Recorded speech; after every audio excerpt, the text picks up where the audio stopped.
Attends, tranquille, je vais leur demander. Attends. Les gars, j'ai une question. Imaginons, vous êtes dans la rue. Tranquille, vous êtes paisible et tout, et d'un coup, il y a un mec qui vous vole vos affaires. Votre sac à dos, votre sac à main, j'en sais rien. Il court, et d'un coup, il s'arrête. Vous auriez vraiment pas pu l'arrêter. Mais il s'arrête parce qu'il est collé à quelque chose au sol, et il peut pas s'en débarrasser. Eh bien, je viens de décrire quelque chose dans MHA. L'académie des super-héros qu'on a eu l'habitude de manger depuis quelques années. Et surtout, je viens de décrire le pouvoir que tout le monde trouve ridicule dans My Hero Academia, mais je suis pas d'accord. Le pouvoir de Mineta, dans un cas de figure comme ça, il est pas utile. On parle d'une académie de super-héros, hein. C'est pour arrêter des méchants. Donc oui, une super colle par boule, bizarre de dire ça, c'est un pouvoir utile. N'en déplaise des termes que je viens de dire, aujourd'hui, par contre, on va pouvoir discuter de pouvoir dans les animés ridicules, drôles, inutiles, nuls, inintéressants. Et ça commence tout de suite. Mais avant, non, c'est pas une OP. Je tiens juste à dire que Aniki a fait exactement le même thème de vidéo. Oui, je voulais refaire la même chose, je l'ai refait. Évidemment, j'ai fait attention de ne donner aucun personnage, aucun pouvoir que lui avait déjà dit dans sa vidéo il y a un an. Donc si ça vous intéresse de voir plus de pouvoirs loufoques, je vous mets sa vidéo dans la description.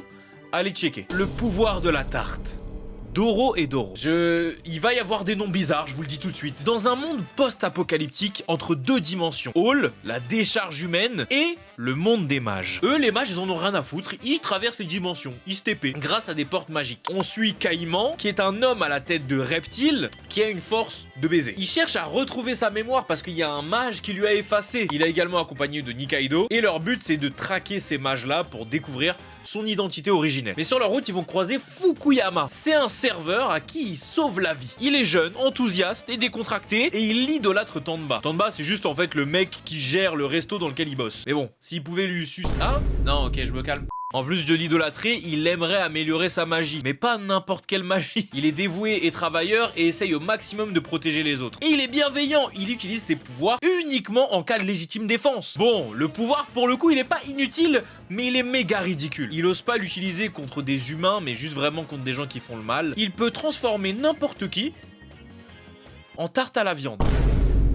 Y a pas de suite. Tarte à la viande, c'est tout. Après, en vrai, si t'as faim, masterclass. Tu prends Xavier Dupont de Ligonnès, tu transformes en tourte, c'est bon. Tentation minimum. Amatora. Là, les gars, bizarre ce pouvoir. On est dans un monde où les gens, ils ont des pouvoirs qui sont appelés minimum. Les mangaka, ils fument de la drogue, il faut le dire à un moment donné. Dans ce monde, on a deux détectives, Nice et Murasaki, de l'équipe Amatora, justement. Et ils découvrent qu'à Yokohama, il y a des tueurs en série qui ciblent justement, précisément, les gens qui ont des pouvoirs. Pourquoi, on sait pas. Leur enquête prend une tournure personnelle et dangereuse quand ils veulent arrêter le meurtrier qui commence à traquer un de leurs amis. Mais à un moment donné, dans leur quête, se place quelqu'un qui a un petit rôle d'antagoniste. Asuda. Et ce Asuda, il a un pouvoir très particulier. Est-ce que tu vois Midnight dans MHA? Ouais, en gros, elle enlève son vêtement, il y a un parfum, t'es enivré. D'ailleurs, elle m'enivre et elle fait de moi ce qu'elle veut quand elle veut. Fais-moi un boulot, s'il te plaît. Peut-être tu en manques de meuf, c'est... Mais lui, Asuda, il peut te faire ce qu'il veut si tu inhales sa transpiration.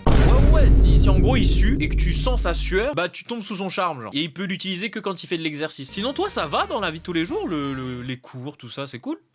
Dress Break High School DxD. Ça, si vous avez regardé High School DxD, vous savez très bien l'absurdité de ce pouvoir. C'est peut-être pas l'animé et le pouvoir que vous allez découvrir dans cette vidéo. Mais pour ceux qui connaissent pas, on suit Issei Yudu. C'est un lycéen obsédé par les formes féminines, un mec quoi, qui voit sa vie bouleversée lorsqu'il est tué par un Yuma. En gros, c'est un ange déchu quand il va à un rendez-vous. Le lendemain, il est ressuscité par Rias Gremory, qui est une étudiante de son lycée, mais il se rend compte qu'il doit désormais servir, grâce à cette résurrection, la famille Gremory. Du coup, confus par cette nouvelle réalité qu'il doit faire face, il navigue entre le monde des démons et le monde des anges déchus. Mais du coup, ce dernier, après avoir été ressuscité par Rias, acquiert des pouvoirs démoniaques. Il en a plusieurs, mais on va se focus du coup sur le dress break. Et le truc, c'est que si t'es fort en anglais, que t'as écouté un petit peu en cours, t'as compris ce que c'était. En gros, il suffit juste à Issei de toucher une femme, parce que oui, ça marche qu'avec les femmes, et oui, dans la vraie vie, tu vas en prison. Mais s'il touche une femme, ça lui appose une marque, un peu comme Minato. Et une fois qu'il a réussi à mettre cette marque, il lui suffit juste de se rappeler des différentes saisons et téléfilms de Joséphine Ange Gardien, c'est-à-dire pour les déshabiller entièrement. Ouais, il fait ça, après leur avoir posé la marque, elles sont toutes nues. Bah après, je te cache pas que dans un combat entre un mec et une meuf, tu peux gagner. Comme ça peut la déstabiliser, tu vois ça devant toi. Bon, logiquement, elle va pas continuer à se battre, sauf si elle est folle. Le Shishinugare dans Manyu Ikensho. Là, c'est l'animé de la miniature, le fameux. On est dans l'ère Taemiji. Et dans cette ère, le clan Manyu domine grâce à son soutien au gouvernement et à son parchemin magique qui, attention, tenez-vous bien, permet d'augmenter la taille des poitrines. Tout simplement. Et dans ce clan, c'est un critère très crucial pour y appartenir. En gros, si t'as pas des gros seins, tu dégages du clan. L'héritière du clan, Shifusa Manyu, est révoltée par ce système. Et on peut comprendre, miskin, wesh. Ta taille de bonnet est égale à une piqûre de moustique, te dégage. Wesh, c'est une dinguerie. Elle vole du coup le parchemin pour pouvoir défier le pouvoir oppressif. Et comme chaque personne du clan Manyu, elle a le pouvoir du Shishinugare, qui est littéralement le flux du sein. Et dans ce pouvoir, elle peut utiliser le tranche-sein. Et le tranche-sein, normalement, chaque personne du clan Manyu, avec cette technique, elle peut te retirer du volume mammaire. Mais elle peut également en donner. Et donc manipuler à sa guise la taille des différents boobs. Alors, il faut savoir que quand je vous parle de ces animés-là, je les ai pas tous forcément vus. Je fais juste des recherches sur internet. Quoi le pouvoir des animés les plus gaze? Tu sais qu'en vrai de vrai, Denji avec son pouvoir de tronçonneuse, c'est trop gaze. C'est juste bien utilisé. C'est trop gaze, il se transforme en tronçonneuse. Dites-lui dans les commentaires qu'il est fou, frère. Vas-y, c'est quoi le pouvoir le plus gaze des animés pour toi? Je vais être les gars, Kaku, pour aller où? Le fruit du démon de la girafe pour aller où? Mais il est fort, non? Il fait jeter ma taille. Pourquoi faire? Vas-y, dis-moi. tu veux gérer une meuf comme ça? Tu vas mettre ton... En vrai, tu peux... Ouais. C'est quoi le personnage dans les animés qui a un pouvoir de merde? Vous voyez Yuga, le traître de Yue? Oui. Nombril laser. Ouais. Éclaté au solas. Éclaté au solas. Fun fact, dans le manga et dans l'animé, c'est celle qui regarde tout le temps la caméra. Moi, j'aurais bien aimé que son laser, il rentre... Chaque fois qu'il apparaît, il regarde. Abonnez-vous, les refs. Après, dans My Hero Academia, il y a un autre gars, il parle aux animaux. On est dans un Disney. Non. Vous...